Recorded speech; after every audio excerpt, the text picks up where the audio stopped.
Bawaslu RI melakukan mitigasi terhadap sejumlah daerah yang terindikasi rawan pelanggaran pemilu. Bawaslu mengingatkan pelanggaran pemilu yang dilakukan di masa tenang bisa dijerat hukuman pidana.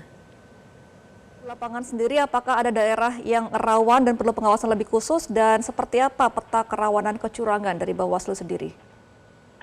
Ya, kalau soal daerah yang rawan tinggi, sejak awal Bawaslu sudah melakukan pemetaan.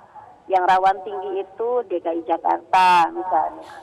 Lalu ada Sulawesi Utara, ada Jawa Barat, ada Maluku Utara. Makanya kemarin saya sengaja untuk ke Maluku Utara memastikan upaya kita maksimal sehingga yang rawan tinggi itu kemudian bisa ditekan menjadi rawan sedang atau rawan rendah.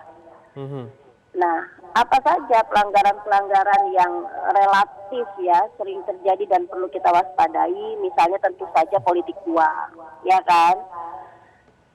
Politik uang ini di masa tenang kalau dilakukan maka dia akan terkena sanksi pidana.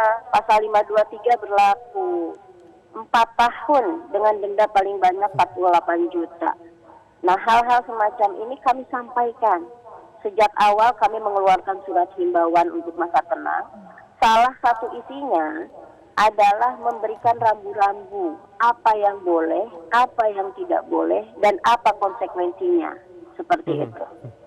Ya, kalau untuk daerah-daerah yang tadi sudah dikatakan rawan kecurangan, biasanya modus kecurangan apa yang kerap terjadi di masa tenang seperti ini, Bu Loli?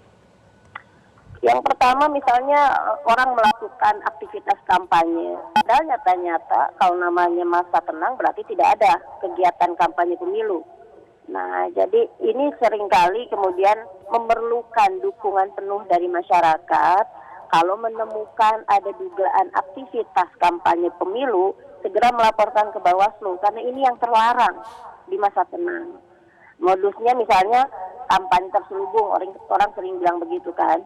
Tapi nggak apa-apa, seminim apapun informasinya disampaikan saja karena Bawaslu wajib menelusuri ketika ada informasi awal yang masuk. Jelajahi cara baru mendapatkan informasi. Download Metro TV Extend sekarang.